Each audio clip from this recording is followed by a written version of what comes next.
Porque Nietzsche odiaba a las personas estúpidas.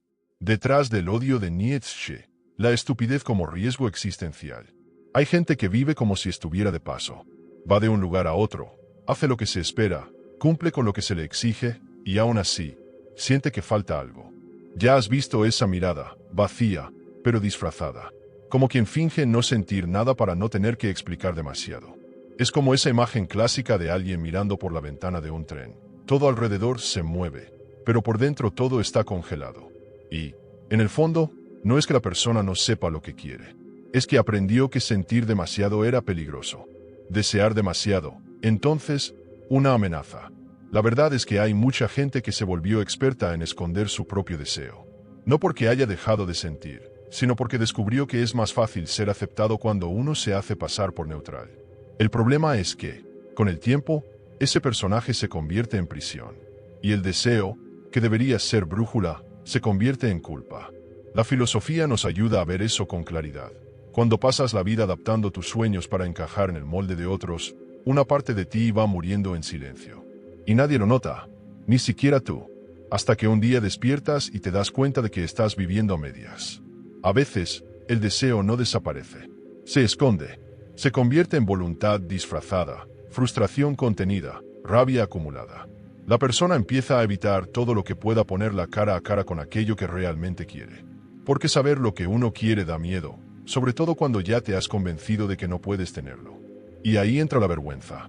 No la vergüenza de equivocarse, sino de desear. Y mira qué cosa extraña. Hay gente que siente más culpa por desear algo bueno que por hacer algo malo. Porque aprendió que desear es ser egoísta, o soñador, o fuera de la realidad. Esa vergüenza silenciosa tiene muchos disfraces. El más común es ese discurso conformista. Eso nunca fue para mí, en el fondo, ni lo quería tanto. ¿Pero será? ¿O será que el dolor de no lograrlo se convirtió en una excusa para no intentarlo de nuevo? Nietzsche, aunque hablaba con dureza, señalaba eso como una forma de estupidez emocional. No porque la persona sea tonta intelectualmente, sino porque se niega a algo que la haría crecer. Cuando aprendes a tener vergüenza de tu propia potencia, lo único que queda es sobrevivir, no vivir. En la práctica, eso se manifiesta en pequeñas decisiones. El puesto de trabajo al que no te postulas, la relación que evitas, la opinión que no das. Todo por miedo a parecer demasiado. Pero mira, ¿quién puso ese demasiado como límite? En algún momento de tu vida, puede que hayas escuchado que desear demasiado era feo. Y lo creíste. Solo que la filosofía nos invita a revisar esas creencias. No para vivir sin reglas, sino para dejar de jugar en contra de uno mismo. Desear no es debilidad. Reprimir sin pensar, sí lo es. Hay gente que, para no decepcionarse, prefiere no desear. Es una lógica cruel, pero común. Así se evitan frustraciones. Pero también se evitan alegrías. Se evita la vida. Y eso va generando un tipo de cansancio difícil de explicar. Un peso en el pecho. Una sensación de que nada está bien, aunque todo parezca correcto sobre el papel. Es la vida sin brillo. Y quizás el desarrollo personal comience justamente aquí, cuando decides dejar de fingir que no quieres. Cuando eliges enfrentar lo que te mueve, sin pedir permiso para ello. No hace falta salir gritando tus deseos por ahí, ni hacer de ellos una pancarta. Pero necesitas reconocerlos, al menos para ti mismo. Porque cuando no asumes lo que quieres, empiezas a aceptar cualquier cosa. Y eso es el inicio de la rendición. La filosofía, en ese punto, no es una teoría fría. Es una lente para ver lo que llevas años escondiendo. Desear exige coraje, pero no desear cobra un precio mucho más alto. Y ese precio, muchas veces, es tu propia identidad. Lo peor es cuando esa vergüenza se vuelve hábito. La persona ya ni se da cuenta de que se sabotea.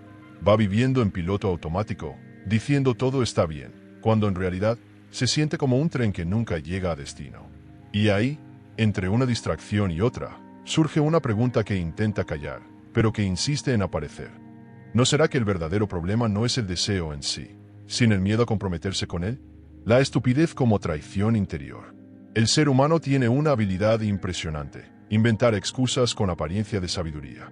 A veces, la persona repite frases hechas como si fueran verdades profundas. No todo es para mí. Aprendí a no esperar nada de la vida. Mejor no hacerse ilusiones. Pero detrás de ese barniz de madurez, muchas veces se esconde una renuncia disfrazada. Nietzsche no veía la estupidez como ignorancia, sino como cobardía disfrazada de lucidez. La estupidez, en ese sentido, no es falta de sé, es la elección de vivir por debajo de lo que se puede, solo para no correr riesgos. Y esa elección, cuando se repite, se convierte en traición. Traición silenciosa, sutil, pero constante. La filosofía nos muestra que el ser humano es el único animal capaz de mentirse a sí mismo con convicción. Y lo hace con clase. Usa palabras bonitas, racionalizaciones convincentes, comportamientos socialmente aceptados. Pero en el fondo lo sabe, se está vendiendo barato. Está retrocediendo donde debería avanzar. Se está saboteando mientras dice que está siendo prudente. ¿El nombre de eso?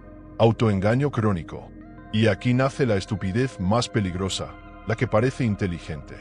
Esa traición interior es como una grieta que crece lentamente. Al principio, casi imperceptible. Un no voy a intentar ahora, un eso no es para mí, un mejor esperar. De repente, han pasado años. Y la persona sigue en el mismo lugar, con el mismo discurso. Solo que ahora el discurso se convirtió en identidad. Ya no se da cuenta de que se está traicionando, porque se acostumbró a vivir así. Y lo más cruel, eso se elogia. La sociedad aplaude la mediocridad bien educada. Gente que no molesta, que no arriesga, que vive en su rinconcito. Pero ¿y el alma? ¿Dónde queda en todo eso? Nietzsche veía eso como una degeneración de la voluntad. Cuando la persona pierde la capacidad de desearse a sí misma. Y eso, aunque parezca inofensivo, es trágico. Porque quien no se quiere, se acepta de cualquier manera.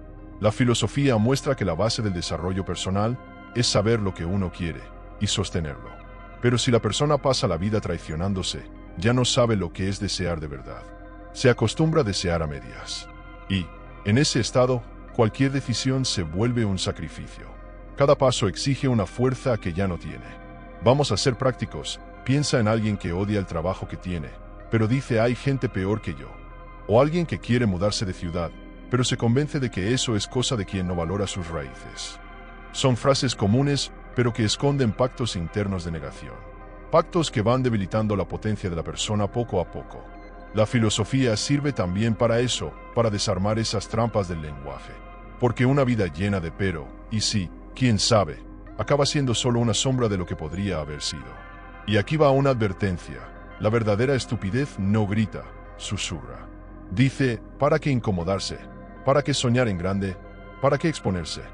Y, poco a poco, transforma el deseo en vergüenza, el movimiento en cansancio, la vida en rutina. Y lo peor, aún se cree sabia. La estupidez que Nietzsche combatía era esa, la que se cree inteligente por evitar la vida. La filosofía es una luz incómoda, porque te muestra dónde te estás traicionando, y te quita la comodidad de seguir mintiéndote a ti mismo. En tiempos donde se valora demasiado la apariencia de equilibrio, esa traición interior se ha vuelto aún más disfrazada. La persona se muestra resuelta, tranquila, en paz, pero por dentro se está muriendo, atragantada con todo lo que no vivió. Es la persona que se sabotea y aún así se vuelve consejera de los demás, que escribe textos hermosos sobre libertad emocional mientras vive presa de sus propias decisiones cobardes. El desarrollo personal exige un tipo de honestidad cruda, casi salvaje. Nietzsche lo sabía, y por eso incomodaba tanto. Tal vez por eso era tan impopular entre los acomodados. Porque exponía una verdad cruel. La vida no perdona a quien se traiciona. Puede que todo parezca estar bien por un tiempo, pero en algún momento, la cuenta llega. Y llega cara. Y entonces, cuando el alma cobra lo que fue negado, no hay excusa que sirva. Solo queda el enfrentamiento. Y ese enfrentamiento nos lleva directo a la máscara más común de quien se traiciona, la que se viste de virtud. Cuando la virtud es cobardía disfrazada. No toda virtud es noble. De hecho, algunas de las más celebradas son solo versiones elegantes de la cobardía. Hay personas que se enorgullecen de ser demasiado buenas, pacíficas, desapegadas, pero en el fondo solo tienen miedo de posicionarse. La filosofía nos ayuda a entender que comportamiento e intención no siempre van de la mano, y que el mundo aplaude comportamientos correctos incluso cuando están movidos por la inseguridad. Nietzsche tenía un radar para ese tipo de engaño. Él veía, con claridad, cuando la bondad era solo un escudo usado por quien no tenía el coraje de sostener su propia fuerza. Ser buena gente puede ser una de las mayores trampas existenciales. No porque la bondad sea mala, lejos de eso, sino porque, en muchos casos, sirve para evitar el conflicto, el rechazo o la responsabilidad. Es el caso de quien vive diciendo, no me gustan los conflictos, pero detrás de eso esconde una incapacidad de afirmarse. Parece virtud, pero es cobardía. Y peor, se convierte en una moral. La persona empieza a enorgullecerse de su propia omisión. Y eso le impide crecer. Al fin y al cabo, ¿cómo desarrollar valentía si uno vive escondiéndose detrás de la pasividad? La filosofía nos enseña a cuestionar incluso aquello que el mundo llama correcto. Y aquí es donde entra el cambio. A veces, el verdadero coraje no está en agradar a todos, sino en decir no cuando todos esperan que digas sí. Está en elegir el camino más difícil, cuando el fácil parece más educado. El problema es que mucha gente confunde ser educado con ser inofensivo. Y Nietzsche despreciaba esa figura del ser humano domesticado, aquel que es incapaz de luchar por sí mismo porque aprendió que anularse es más seguro. Eso se ve claramente en las relaciones. La persona que nunca se queja, nunca exige, nunca confronta, puede parecer generosa, pero a veces solo tiene miedo de ser abandonada. Entonces se esconde tras la máscara de la comprensión. Va tragándose todo, va encogiéndose, y, al final, se pierde de sí misma. Eso no es amor, ni empatía. Es cobardía con cara de virtud. El desarrollo personal exige ese tipo de discernimiento. Entender cuando está siendo amable, y cuando solo está siendo omiso. Nietzsche hablaba del peligro de la moral de rebaño. Aquella que transforma la sumisión en ideal. Que enseña que el mejor ser humano es el más dócil, el más callado, el más adaptable. ¿Pero quién dijo que eso es virtud? La filosofía provoca. ¿Y si la docilidad exagerada fuera, en realidad, una respuesta al miedo? Miedo a equivocarse, a perder, a no ser aceptado. Entonces, en lugar de posicionarse, la persona prefiere agradar. Prefiere parecer buena que ser auténtica. Pero eso tiene un costo. Y ese costo, con el tiempo, se llama resentimiento. El resentido no es quien sufre, es quien sufre en silencio y transforma ese silencio en moral. Empieza a mirar con desprecio a quien se atreve, a quien se impone, a quien brilla. Porque, en el fondo, quisiera hacer lo mismo. Pero como se convenció de que eso es malo, intenta convencer a los demás también.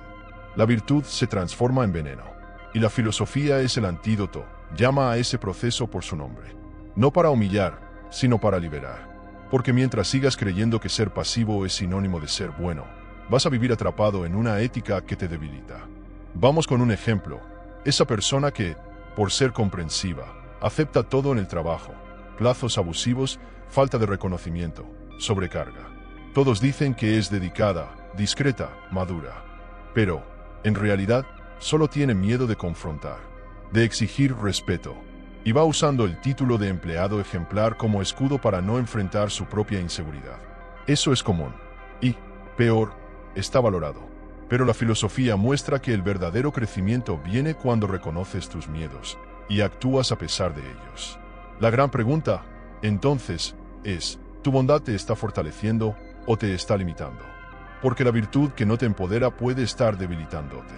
Y eso, Nietzsche lo sabía bien, es un peligro disfrazado. Un peligro socialmente aceptado, elogiado, promovido. Pero que cuesta caro. Porque mientras te esfuerzas por parecer bueno, puedes estar dejando de ser completo. Y, una vez que esa máscara se instala, es difícil notar que te estás escondiendo detrás de ella. Solo que llega un punto en que hasta la máscara empieza a pesar.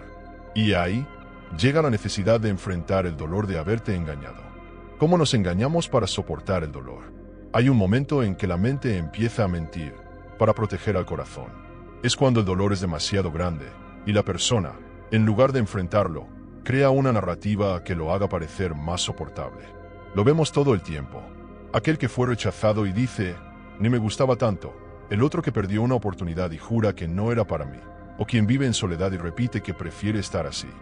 Esas frases se vuelven escudos. Sirven para aliviar la herida. Pero, al mismo tiempo, impiden la cura. Nietzsche miraba esto con dureza, pero no con crueldad. Él sabía que todo ser humano tiene sus mecanismos de defensa.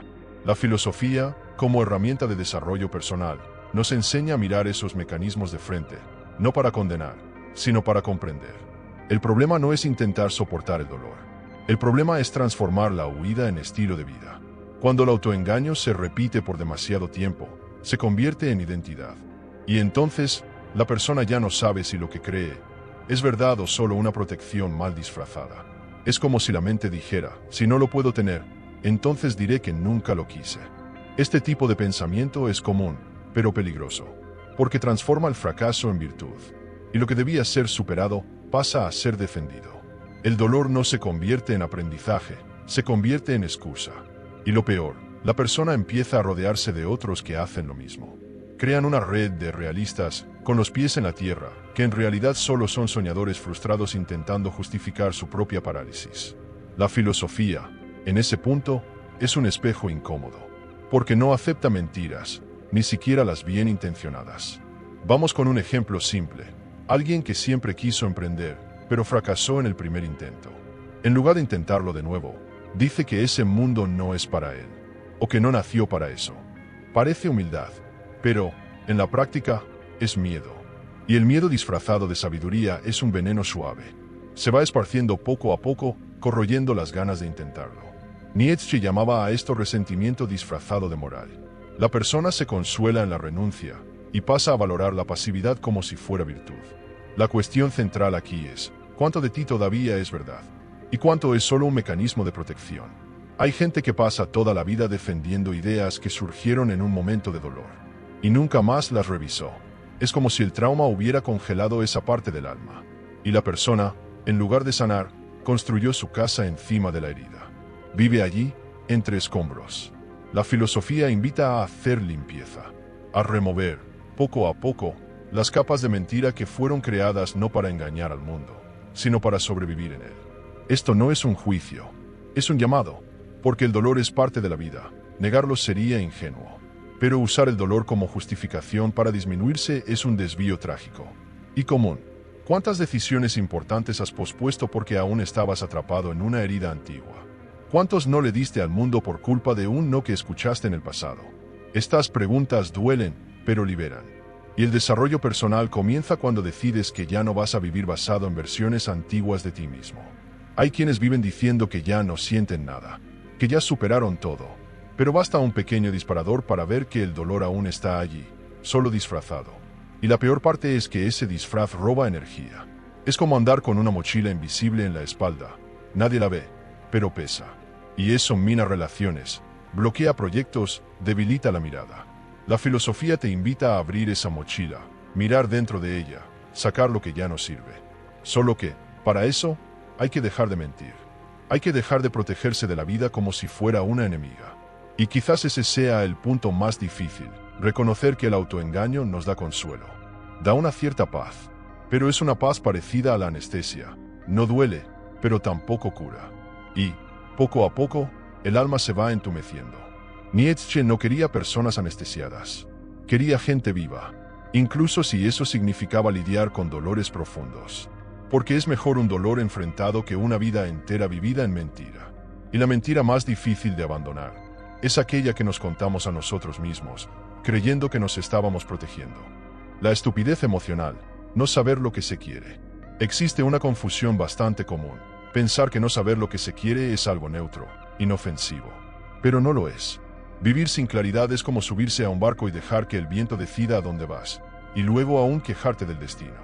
Nietzsche no veía esto como ingenuidad, sino como una forma de estupidez emocional. No porque la persona sea incapaz de entender, sino porque se niega a asumir su propio deseo.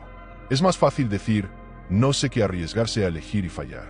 Pero ese no se tiene un precio, el de la estancación. La filosofía nos muestra que no saber lo que se quiere no es un estado permanente. Es una lección inconsciente que muchas veces esconde miedo. Miedo a comprometerse con algo. Porque desear es hacerse responsable. Y eso da miedo. Al fin y al cabo, si sé lo que quiero, voy a tener que luchar por ello. ¿Y si no funciona? ¿Y si fracaso? Por eso, muchos prefieren dejar las puertas abiertas, las posibilidades en suspenso y la vida en punto muerto. Da una falsa sensación de seguridad, pero con el tiempo agota el alma. Hay gente que lleva años en ese limbo. No elige, no renuncia, no avanza. Solo espera. Espera que algo pase, que alguien muestre el camino, que el universo envíe una señal. Pero el desarrollo personal exige acción. No se puede tercerizar el rumbo de la propia vida. Nietzsche decía que es necesario crear nuestros propios valores, y eso comienza con claridad, con honestidad radical. ¿Qué quiero, de verdad? ¿Y si quito el miedo del camino? ¿Qué queda? Seamos realistas. Nadie tiene todas las respuestas. Pero hay una diferencia entre no saber por qué estás explorando y no saber por qué estás huyendo. La primera es curiosidad. La segunda es parálisis. La filosofía ayuda a identificar en cuál de esas estamos. Y el consejo es simple: observa tu energía. Cuando no sabes lo que quieres, todo cansa, todo pesa, todo irrita. Porque tu energía vital está bloqueada. Quiere moverse, pero no tiene dirección. Y eso desgasta incluso las cosas buenas de la vida. Piensa en ese amigo que cambia de planes cada semana. Quiere hacer un curso, luego se arrepiente. Quiere mudarse de ciudad, luego se retracta. Quiere una relación, pero no quiere ceder en nada. Parece indecisión, pero es confusión interna. La estupidez emocional se manifiesta así, como un parche mal cosido de voluntades, miedos y excusas. Y entonces, todo se vuelve intento. Nada se vuelve compromiso. La persona se enorgullece de ser flexible, pero en el fondo está perdida. Y lo peor, empieza a creer que ese estado es normal. La estupidez aquí no tiene que ver con el intelecto, sino con la dirección. Porque una mente brillante puede quedarse atrapada si no sabe a dónde apuntar. Y más aún, el mundo actual estimula esa confusión. Son tantas opciones, tantas promesas de felicidad, que la persona vive saltando de deseo en deseo sin profundizar en ninguno. Es la adicción al estímulo, a la novedad. Pero la filosofía es contraintuitiva, te invita a parar, a silenciar el ruido externo, a sumergirte en lo esencial y preguntarte con seriedad: ¿qué quiero realmente construir? La respuesta a esa pregunta no llega de un día para otro, pero empieza a nacer cuando te comprometes con la búsqueda. Puede ser algo simple: escribir cada día tus deseos, observar patrones, notar que te da energía. No subestimes eso. Un pequeño acto de atención ya es una ruptura con la estupidez emocional. Porque quien se observa con verdad, empieza a guiarse con más firmeza. Y Nietzsche lo sabía: firmeza no es rigidez. Es presencia. Es saber lo que se quiere, aunque aún no sepas cómo lograrlo. Y quizás el gran problema no sea no saber, sino fingir que no te importa. Fingir que está bien vivir en suspenso, cuando por dentro todo grita por definición. Esa disonancia interna va carcomiendo poco a poco, hasta que un día el alma se cansa. Y ese cansancio no se resuelve con descanso. Solo pasa cuando te alineas contigo mismo. Pero para eso, hay que dejar de huir de la pregunta más simple y más temida: ¿qué es, de verdad, lo que quiero? La voluntad fragmentada crea vidas desperdiciadas. ¿Ya te diste cuenta de cuánta gente vive con prisa, pero no sale del lugar? Se despierta corriendo, resuelve 1000 cosas, siempre está ocupada, pero no avanza. Es porque hacer mucho no es lo mismo que vivir con dirección. Y cuando la voluntad está fragmentada, dividida entre deseos contradictorios, toda acción se convierte en dispersión. Nietzsche veía esto como uno de los grandes desperdicios de la existencia. No por falta de talento, sino por ausencia de centro. La filosofía muestra que vivir bien no es hacer todo, es saber que no merece tu energía. Una voluntad desorganizada es como un ejército sin comandante, ruidoso, agitado, pero incapaz de ganar una batalla. La persona quiere cambiar de vida, pero le teme al malestar. Quiere crecer, pero no quiere renunciar a lo viejo. Quiere libertad, pero exige seguridad absoluta. Y ese vaivén constante genera un desgaste silencioso. La energía vital se dispersa. El foco desaparece. El resultado: una vida llena de comienzos y sin continuidad. Una sensación constante de frustración, incluso cuando todo parece estar funcionando. Nietzsche veía en esto una señal clara de decadencia interior. Cuando la voluntad está dividida, el individuo pierde fuerza de afirmación. Se vuelve vulnerable, voluble, fácilmente influenciable. Y eso afecta todo: sus relaciones, su trabajo, su salud. Porque cuando no tienes una dirección firme, cualquier viento te desestabiliza. La filosofía es como un mapa para esa confusión. Te muestra que sin un eje, terminas gastando tu tiempo y tu alma en lo que no importa. Y lo más trágico, ni siquiera te das cuenta. Veamos un ejemplo simple. Alguien decide que va a cambiar de vida y empieza una nueva rutina. Se levanta temprano, come bien, estudia. Al tercer día, aparece la duda: ¿será que vale la pena? Al quinto día, ya está pensando en otro camino. En una semana, desiste. No por falta de capacidad, sino porque la voluntad estaba rota. Parte de ella quería el cambio. Otra parte quería comodidad. Y la lucha interna consumió la acción. Es como construir un castillo y demolerlo el mismo día. A largo plazo, eso es agotador. La voluntad fragmentada también afecta la forma en que nos relacionamos. ¿Cuántas personas viven en una relación donde la mitad quiere quedarse y la otra mitad quiere irse? ¿Cuántos proyectos se inician con entusiasmo, pero se abandonan por falta de convicción? Cuando no hay integración entre deseo, decisión y acción, todo se convierte en intento. Y la vida no se transforma con intentos, cambia con compromiso. La filosofía nos invita a ese alineamiento. No como perfección, sino como claridad, saber por qué se hace lo que se hace. Nietzsche hablaba del espíritu pesado, aquel que carga su propio caos sin siquiera darse cuenta. Y ese peso viene justamente de la división interna. Una persona que vive en desacuerdo consigo misma comienza a enfermarse en silencio. No encuentra paz ni en el descanso, ni en el esfuerzo. Porque todo parece mal, todo parece poco. Y ese sentimiento no es falta de gratitud, es señal de que tu alma está pidiendo alineamiento. La filosofía no resuelve eso por ti, pero te entrega las herramientas para reorganizar la casa por dentro. Una práctica simple puede empezar a cambiar esto. Cada mañana, anota 3 cosas que realmente quieras sentir ese día. No hacer, sino sentir. Y, a lo largo del día, nota que te acerca o te aleja de esas sensaciones. Eso entrena tu atención, tu foco, tu voluntad. El desarrollo personal comienza en detalles así. Nietzsche nos recuerda, vivir con potencia no es hacer más. Es hacer con dirección. Es cuando el querer y el actuar van de la mano. Y eso exige presencia. Pero hay una cuestión aún más profunda escondida en todo esto. Cuando tu voluntad está fragmentada, comienzas a dudar de tu propia capacidad. No porque seas débil, sino porque nunca te das la oportunidad de verte completo en algo. Y esa falta de consistencia genera una autoestima frágil. Comienzas a verte como alguien que siempre empieza, pero nunca termina. Que lo intenta, pero no lo sostiene.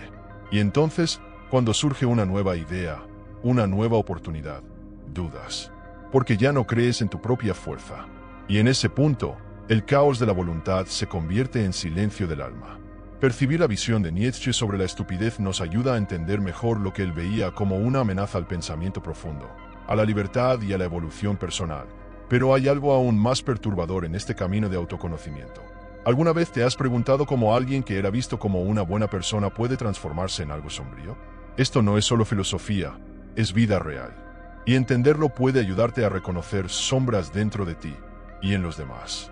Por eso, yo dejé aquí en la pantalla final un vídeo donde vamos a reflexionar profundamente sobre cómo las buenas personas se convierten en monstruos. Si quieres seguir creciendo, estudiando y profundizando, ese es el siguiente paso.